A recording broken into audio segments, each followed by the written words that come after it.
Wayker Arenas is an author whose gripping novel, Chronicles of a Lost Tomorrow, a true account of a journey through time, delves into the complexities of time travel, totalitarianism, and the indomitable human spirit. And Wayker is with us here. How are you today? Brilliant. Thanks for having me. So, are you able to give us a brief overview of your book, Chronicles of a Lost Tomorrow? Well, basically, it's a novel that has three plots, or central plots. I need to expand a bit, because I always has been fascinated by time travel in literature and storytelling, particularly how it can be influenced causality specifically. So what truly intrigues me is the more scientifically grounded approach to time travel, rather than the magical or fantastically approach. So I tried to include that into the book. That is the first central plot. The second one is more about the dystopia, so that delves into what I think it is are things that are happening currently in the world. So I try to do an exercise of adding up to build a future and adding imaginary politics, of course, adding until I reach a dystopia, basically. That is what you have there. And the third one is the metaphysical, or the book within the book. So I have, if you start reading the book, you will realize that you are reading through the eyes of someone else.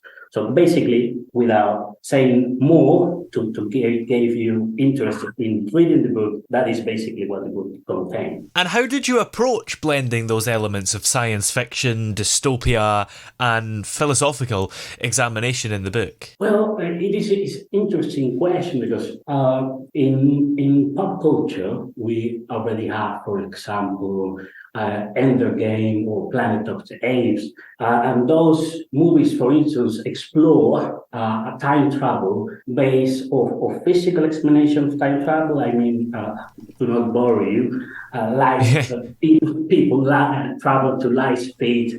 But there is another approach that is explored a lot, is a do-over concept, like in video games, that you repeat and repeat, or Groundhog Day, or Christmas Carol, and all those concepts.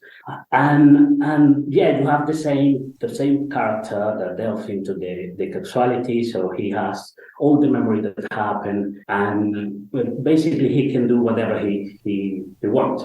And this concept that it has been explored a lot is the concept of alternative timelines. So the character, you for sure remember Back to the Future or Looper. And this individual's existence, in this case, isn't guaranteed. So he can be blown from the future and generate a new one, so on and so on. So what I wanted to do here was to add a not so explored idea about causality. So what if there is just one inevitable future, and whatever you do, you cannot change it? And to do so, I needed to place the character in a future that prompts him to find a solution to escape. So you have, that is of course the motivation for the time travel element, but I needed to blend it with the dystopia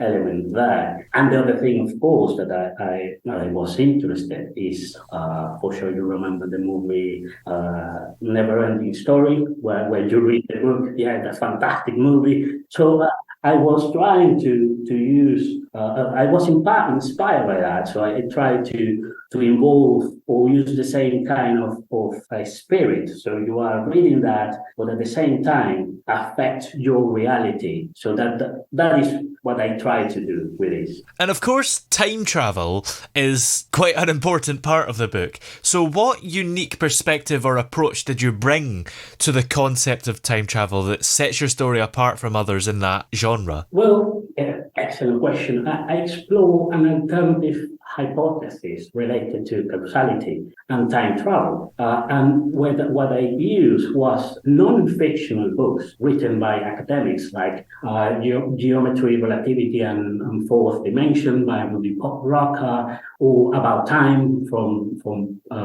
Paul Davies. In fact, I use Paul Davies' ideas to incorporate the few, for instance, this few aspect to be able to travel.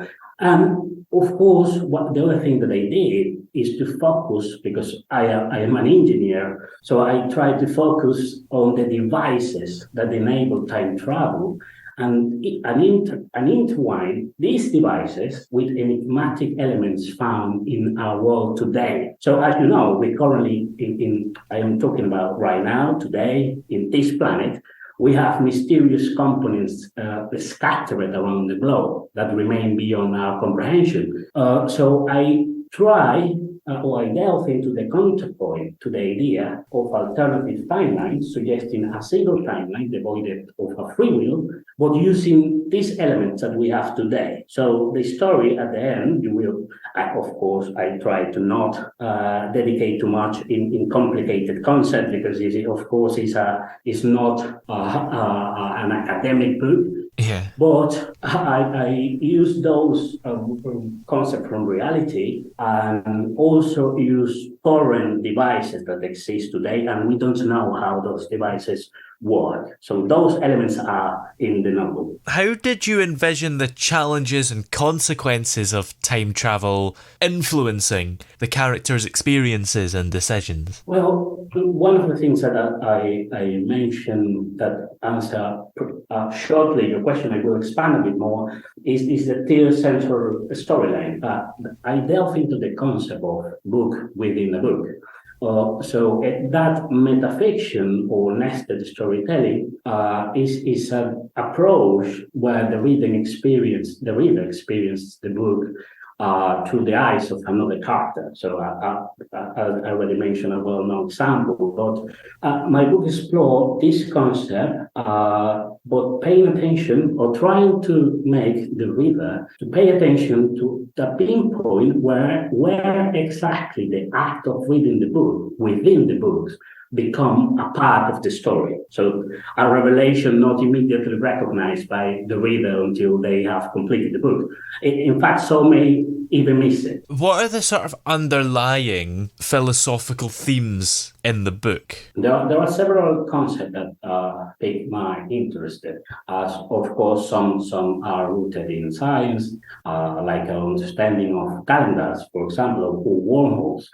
Other, as you mentioned, venture into the realm of philosophy, exploring how we explain events that confound our comprehension, like the use of or magic when we don't understand something, for instance, or the merit of adopting Stoicism as a way of life. Those are explored, those philosophical concepts are explored in the book.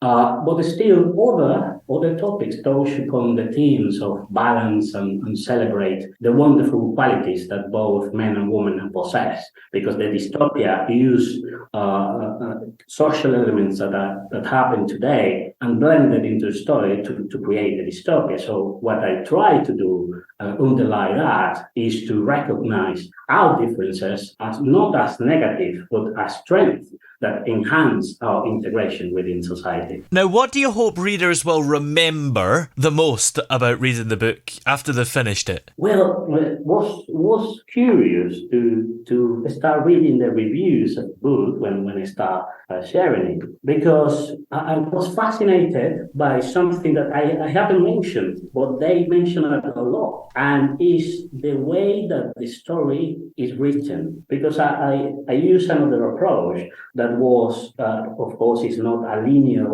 story. You just start reading it, it's not chronological. So you start with the first part set where the things are happening, but then you go back and start reading the answer, that is the protagonist, or the ones that write the diary that is within the book. You start reading his story from the beginning. But meanwhile that happened, you also are reading what is happening in the current time. So a lot of people, or at least the reviews that I have received, that seems to indicate that this is a factor that the people like it a lot and enjoy it a lot. The way of is not chronologically tell the story, and of course, it's a critique at the end.